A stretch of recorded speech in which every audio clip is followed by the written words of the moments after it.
to have a high up here because I spend time with my friends, which I think is absolutely necessary and essential, but physically I was abusing my body at the same time.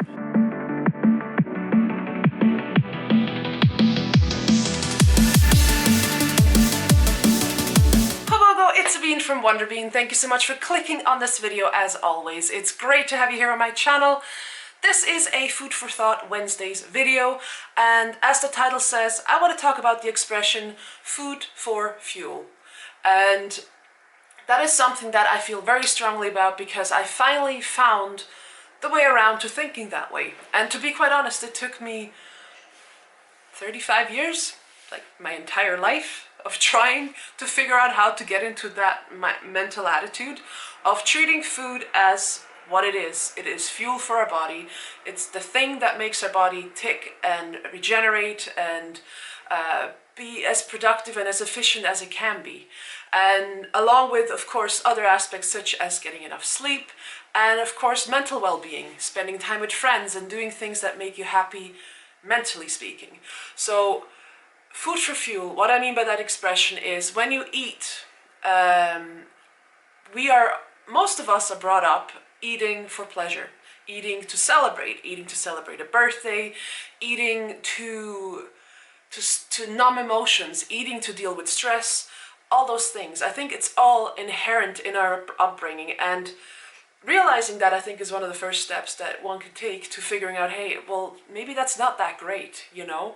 And I'm not saying to just go completely Robocop and not celebrate at all with food, because to be honest, when it's your birthday, it's nice to go out and have a nice meal, but define nice. Does nice have to be a cholesterol cheese-laden pizza? Or can nice be an amazing rainbow-colored salad, maybe with some chicken on top if you're not a vegetarian or vegan, or something that actually makes you feel better? You know, something that doesn't give you heartburn, something that sits well in your stomach, and something that doesn't make you feel like you're in a food coma on your birthday. Really, because why would you want to feel that way? So this is what this video is about, and something I want to encourage everyone to really think about, because food is like gasoline to a car, or an ink toner to a printer. It's the thing that keeps our body going, you know, it's energy per se. Now, I think it would be a fallacy to just treat it 100% like that, because there are other factors that play into a human being's well-being. And the fact of the matter is, going out with friends for dinner is a social aspect that can make us happy in ways that food cannot, you know? But the feeling sometimes when you go out with friends and you have a ton of food and you eat the crappiest food you can find, do you physically feel really good? And my answer to that question is when I used to do that, I would feel like crap. I'd have heartburn, I'd have an upset stomach, and I'd feel like having a rock in my stomach when I go to bed at night, because I'd just eaten a huge plate of nachos with my friends and drank some beers and drank some alcohol beyond that, only to have a high up here because I spend time with my friends, which I think is absolutely necessary and essential, but physically, I was abusing my body at the same time. And how the hell does that make sense? So that's what I mean with food for fuel. Give it a try for like a week and try and get that into your head. Like, try and make it a thing you're aware of on a regular basis.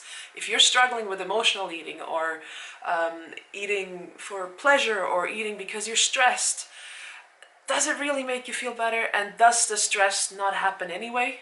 And is it really helpful to eat your emotions? Because let's take an example. The other day, one of my own days, on Monday last week, I mentioned this briefly in my weekly weigh-in video. I had a really crappy day on Monday. I got my period. I was feeling really sad, blue and funky, and all the feelings basically crashed down on me that day. It was like the ceiling was caving in that day. And had I then gone and eaten a pizza, a box of cookies, and a few chocolate bars like I used to just a short 2 years ago, I would have felt even worse, because then it would have been all these feelings and emotions that were already there topped off with the physical discomfort of having just munched down on all that crap food, and combined with the guilt that comes with sabotaging yourself. So really, it's a lose-lose situation, because the feelings are going to happen, the emotions are going to happen. We are human beings, we are wired that way. We are going to feel things, positive, negative, neutral, everything. You can't avoid it, it's there. But how we deal with them, and how we deal with them is in our control. And whether we add physical discomfort to it is completely within our control. Why would you add physical discomfort to an already pretty bad situation when you're already feeling crappy about yourself and you're already feeling sad or depressed or blue? I personally decided to try and work on this for the last year or so, to really get to a point where food is fuel to me and not something to handle emotions with, because it doesn't really help at all. In fact, it makes it worse. And that's really it. That's it for this food for thought video. Let me know what you think, and I will see you in my next video. I put out 3 videos every week, a steady stream of Wonderbene for you to watch. So hit that subscribe button below if you want to see more videos like this, or videos to do with weight loss, exercise, and other mental aspects to do with weight loss. I'd love to have you here in the Wonderbene family, and I will see you soon. Thanks for watching. Bye.